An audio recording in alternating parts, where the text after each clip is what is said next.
नमस्कार। Sports scan में आप सभी का स्वागत है। स्पोर्ट्स स्कैन के आज के संस्करण में मैं हूं करिश्मा राय आपके साथ, और श्रोताओं, तमाम खेल खबरों पर विस्तार से चर्चा के लिए हमारे साथ स्टूडियो में मौजूद हैं वरिष्ठ खेल पत्रकार शिवेंद्र चतुर्वेदी। शिवेंद्र जी, स्पोर्ट्स स्कैन कार्यक्रम में आपका बहुत बहुत स्वागत है। धन्यवाद, थैंक यू। आइए सबसे पहले नजर डालते हैं अब तक के स्पोर्ट्स हेडलाइंस पर। आईसीसी महिला एक दिवसीय क्रिकेट विश्व कप में भारत ने ऑस्ट्रेलिया को 331 रन का विशाल लक्ष्य दिया। भारत और वेस्टइंडीज के बीच दूसरे क्रिकेट टेस्ट मैच के तीसरे दिन का खेल समाप्त होने तक वेस्टइंडीज 2 विकेट पर 173 रन बनाए और भारत ने न्यूजीलैंड को 4-2 से हराकर सुल्तान जौहर हॉकी कप में लगातार दूसरी जीत दर्ज की। और दिल्ली हाफ मैराथन में केन्याई धावक मटाटा और रेंगरूक ने जीते खिताब।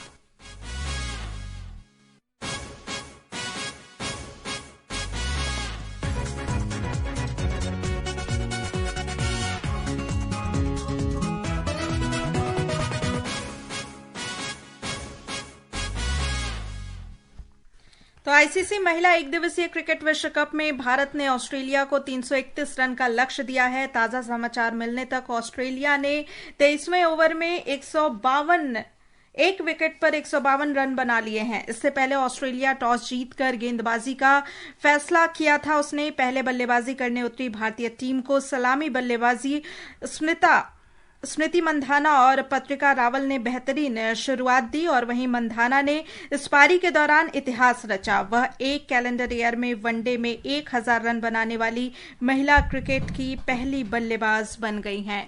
तो जैसे शुरुआत हुई है शिवेंद्र जी, अगर इस मैच की बात करें तो अभी जो ताजा स्कोर सामने आ रहे हैं उसमें ऑस्ट्रेलिया का भी प्रदर्शन बेहतर दिख रहा है। लेकिन अगर इंडिया की बात करें, भारत की बात करें, तो शुरुआत में तो ऐसा लग रहा था कि रन जो है 350 के आंकड़े को पार कर जाएगा, लेकिन लास्ट में पारी थोड़ी लड़खड़ाती हुई नजर आई।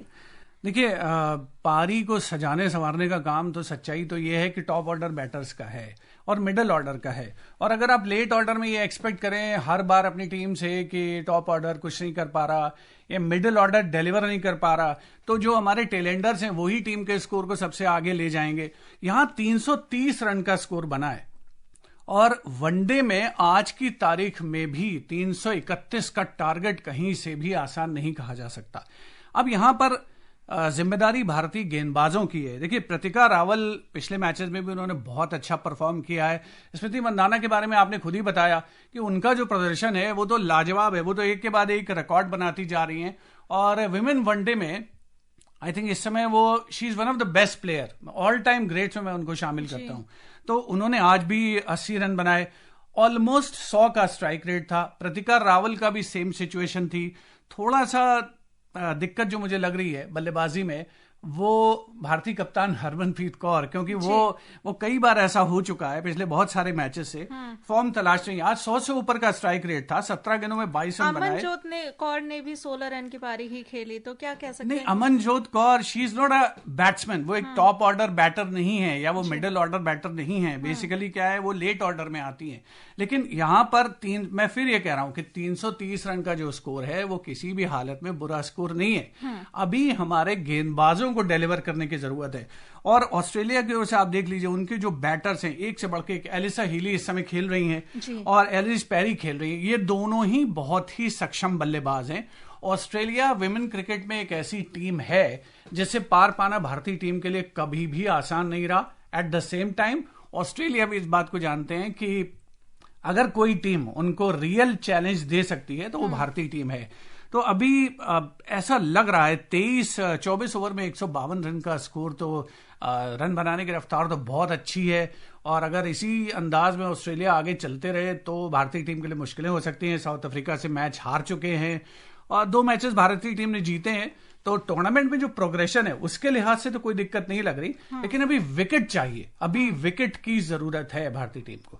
बिल्कुल, लेकिन जिस फॉर्म की आप बात कर रहे थे, स्मृति मंधाना की भी बात कर रहे थे, उन्होंने एक इतिहास रचा है और लगातार उनका प्रदर्शन बेहतर रहा है। लेकिन अगर ऑस्ट्रेलिया जैसी टीम की जब हम बात कर रहे हैं और जो उन्हें टारगेट दिया गया है, उस लिहाज से इस पूरे मैच को कैसे देखते हैं? नहीं, टारगेट बहुत अच्छा है। मैं फिर कह रहा हूं, I am just for the sake of repetition, I am saying कि 331 का टारगेट तो कहीं से भी आसान नहीं है। आप किसी और टीम के सामने, इंग्लैंड और ऑस्ट्रेलिया को छोड़ दीजिए, वनडे क्रिकेट में, विमेन वनडे में 330 का टारगेट किसी भी टीम के लिए आसान नहीं होगा।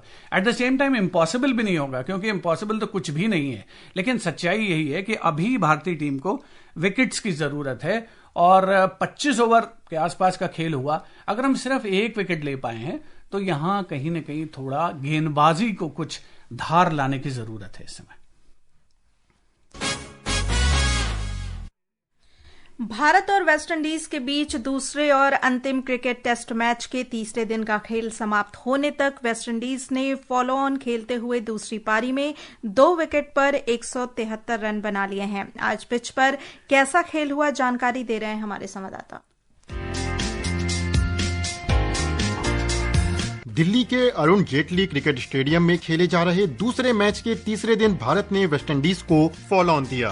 इसके बाद दिन का खेल समाप्त होने तक वेस्टइंडीज की दूसरी पारी 2 विकेट पर 173 रन पर थी। टीम अब भी भारत से 97 रन पीछे है। तीसरे सत्र में होप और कैंपवेल की बेहतरीन साझेदारी ने विकेट गिरने नहीं दिए। 35 रन पर 2 विकेट गंवाने के बाद जॉन कैंपवेल और शॉयल होप ने तीसरे विकेट के लिए अब तक 207 गेंद में 138 रन की नाबाद साझेदारी कर ली है। कैंपवेल 87 और होप 66 रन बना करके क्रीज पर टिके हुए हैं। भारतीय गेंदबाजों में कुलदीप यादव ने शानदार प्रदर्शन करते हुए 5 विकेट लिए। इससे पहले भारत ने अपनी पहली पारी 5 विकेट पर 518 रन पर घोषित कर दी थी, जिसके बाद वेस्टइंडीज की पहली पारी 248 रन पर सिमट गई। उन्हें फॉलो ऑन बचाने के लिए 319 रन बनाने थे, लेकिन मेहमान टीम 71 रन पीछे रह गई। भारत को पहली पारी में 270 रन की बढ़त मिली और टीम ने वेस्टइंडीज को फॉलो ऑन खिलाया। इसके साथ ही भारत अभी इस मैच में अच्छी स्थिति में बना हुआ है। Shakti Singh, sports can.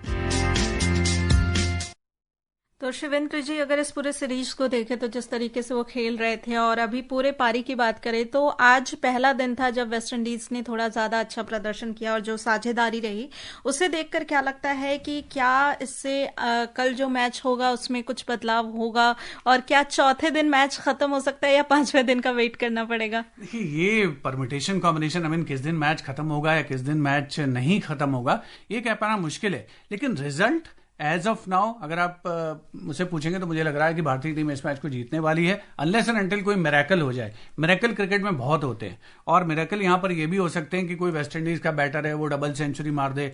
और भारत ने 518 रन बनाए हैं, अभी भी 97 रन पीछे हैं वेस्ट इंडीज, 173 2 विकेट के नुकसान पर है। तो उनके लिहाज से अगर आप पहला टेस्ट मैच याद करें और अहमदाबाद को याद करें, दिल्ली की पहली पारी याद करें, तो आपको लगेगा ये तो वेस्ट इंडीज का सुपरलेटिव परफॉर्मेंस है। लेकिन एट द सेम टाइम वो बहुत ही अनप्रेडिक्टेबल साइड है इस समय, and they are struggling like anything. Tagenarine Chanderpaul 10 run बनाकर के आउट हो गए, लेकिन जॉन कैम्पबेल 87 रन पर नाबाद हैं, और शाई होप जो कि उनके एक एक्सपीरियंस्ड सीजन्ड कैंपेनर हैं। अगर ये दोनों लोग क्रीज पर टिके रहते हैं, सबसे पहली बात तो है कि भारत को वो बल्लेबाजी के लिए आमंत्रित करने में सक्षम हो। और 97 रन जो जिस अंदाज में 173 2 विकेट के नुकसान पे बना लिए हैं, तो ऐसा लगता तो नहीं है कि भारतीय टीम को दोबारा बल्लेबाजी के लिए नहीं बुला पाएंगे। लेकिन एट द सेम टाइम अगर बल्लेबाजी के लिए बुलाते हैं तो आपको इंडियन टीम के सामने कुछ तो स्कोर रखना पड़ेगा। पलड़ा भारतीय टीम का भारी है, और जैसा आप कह रही हैं कि चौथे दिन मुझे भी लगता है, जो सिचुएशन है, जो सर्कमस्टांसेस हैं, जो भारतीय टीम की गेंदबाजी की धार है, और जो वेस्टइंडीज की बल्लेबाजी की इनहेरेंट प्रॉब्लम्स हैं, जो कमजोरियां हैं, उसको देखते हुए मुझे लगता है कि चौथे दिन ये मैच समाप्त होना चाहिए। और अगर वेस्टइंडीज 5वें दिन ले जाती है तो फुल क्रेडिट उनके लिए 100% क्रेडिट है। लेकिन टीम इंडिया की जीत अगर 100% तो 100% तो नहीं कहना चाहिए, लेकिन हाँ, इन ऑल प्रोबेबिलिटी भारत 2-0 से सीरीज जीत रहा है। बिल्कुल, लेकिन अगर ये कह सकते हैं कि कल भारत अगर ये मैच जीतता है, और जिस तरीके से अगर इस पूरे मैच को देखें, जिस तरीके का कल रिजल्ट आता है, उससे कह सकते हैं कि वन साइडेड हो जाएगा।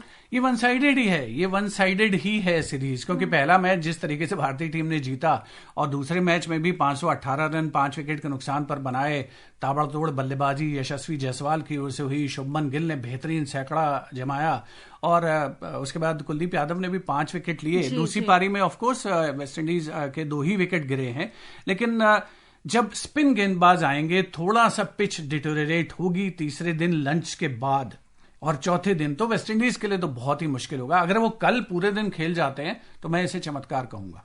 लेकिन ये कह सकते हैं कि आज जैसी पारी वेस्टइंडीज ने खेली है उनसे कहीं ना कहीं उनकी टीम को थोड़ा सा कॉन्फिडेंस बूस्ट तो जी हाँ, बिल्कुल बिल्कुल, ये मनोबल बढ़ाने वाली बात है। It's a moral booster West Indies के लिए, खास तौर पर जैसे मैं फिर कह रहा हूं, पहले टेस्ट मैच को याद करें, वेस्टइंडीज की पहली पारी को याद करें, उसको देखते हुए ये बहुत अच्छा स्कोर है। 173 रन 2 विकेट के नुकसान पर। अभी 8 विकेट पूरे पड़े हुए हैं। टॉप ऑर्डर मिडिल ऑर्डर आना बाकी है। और शाही होप, जैसे मैंने नाम लिया कि वो सीजन्ड कैंपेनर है, खेल रहे हैं। तो अगर पिच डिटोरेट होता है, वेस्टइंडीज के साथ थोड़ी समस्या ये है कि भारत का जो स्पिन गेंदबाजी आक्रमण है, क्वालिटी स्पिन अटैक है, और जसप्रीत बुमराह जैसे गेंदबाज भारतीय टीम में शामिल है, जो कभी भी अपनी जो लेथल यॉर्कर है उससे किसी भी विपक्षी खेमे में खलबली मचा सकते हैं। पलड़ा भारत का भारी है, इसमें कोई शक नहीं। वेस्टइंडीज कब तक डिफेंड कर पाता है, कब तक कहना तो नहीं चाहिए हार को टाल पाता है, ये देखना होगा। बिल्कुल, लेकिन अगर प्लेयर्स की बात करें, यंग प्लेयर्स की बात करें, जिस तरीके का प्रदर्शन वो लगातार कर रहे हैं भारतीय प्लेयर्स, क्या ये कह सकते हैं कि अब जो टीम है वो कहीं ना कहीं ट्रांजिशन फेज से बाहर निकल रही है और एक अच्छे फॉर्म में आ रही है? बिल्कुल, मैं up to a great extent आपसे एग्री करता हूं कि भारतीय टीम, अगर I am talking only about the test match, क्योंकि इस समय टेस्ट मैच के बारे में हम बात कर रहे हैं। शुभमन गिल जब इंग्लैंड गए थे, जब वो टीम को लीड कर रहे थे, फर्स्ट टाइम लीड कर रहे थे एज ए कैप्टन, उन्होंने जैसा वहां पर प्रदर्शन किया, रोहित शर्मा नहीं थे, विराट कोहली नहीं थे, बहुत सारी बातें हो रही थी, रविचंद्रन अश्विन नहीं थे टीम में, लेकिन उसके बावजूद टीम ने इंग्लैंड को जो टक्कर दी, वो जोरदार परफॉर्मेंस था। और यहां पर तो अपनी सरजमी पर तो फिलहाल तो मुझे कोई मुश्किल लगी नहीं रही है। और सिर्फ देखना यह है, मोहम्मद सिराज ने भी बहुत ही बढ़िया गेंदबाजी की है, और रविंद्र जडेजा यूटिलिटी एक रोल हमेशा आप गेंद से और बल्ले से वो अदा करते रहे हैं। तो इंडियन टीम ट्रांजिशन वाला जो फेज है उसको बहुत हद तक पीछे छोड़ चुकी है, स्टेबिलिटी की ओर अग्रसर है।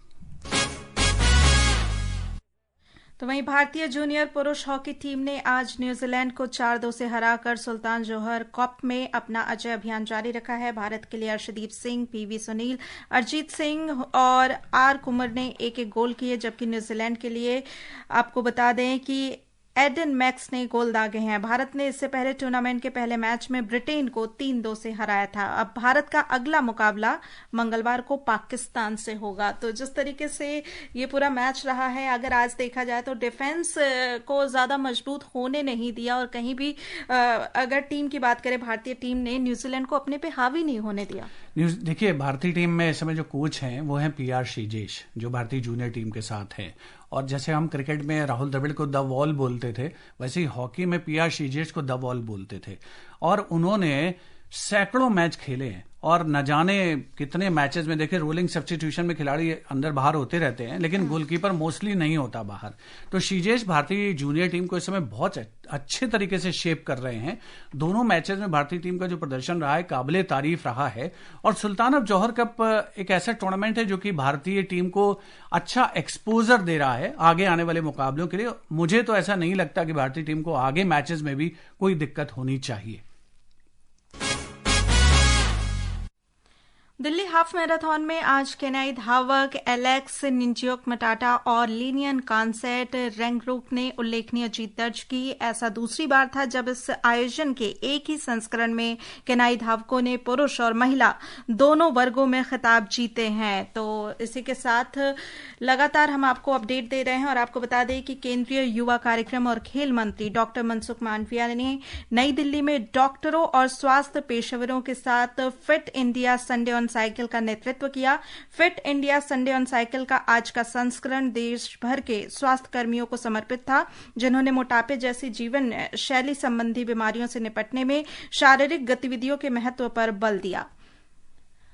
तो जिस तरीके से लगातार सरकार साइकिल को भी अब कहीं ना कहीं लोगों के आम जीवन शैली में ऐड करने की कोशिश कर रही है, और कहीं ना कहीं लोगों के स्वास्थ्य को, इसके महत्व के बारे में बताने की कोशिश कर रही है। तो इसी के साथ श्रोताओं, अब समय हो चला है आपसे विदा लेने का। कल फिर मिलेंगे कुछ और ताजा खेल खबरों के साथ। शिवेंद्र जी, आप हमारे स्टूडियो में आए और तमाम खेल खबरों पर हमारे साथ चर्चा की, इसके लिए आपका धन्यवाद। बहुत बहुत शुक्रिया। और श्रोताओं, इसी के साथ स्पोर्ट्स कैन की पूरी टीम के साथ करिश्मा को अनुमति दीजिए। नमस्कार।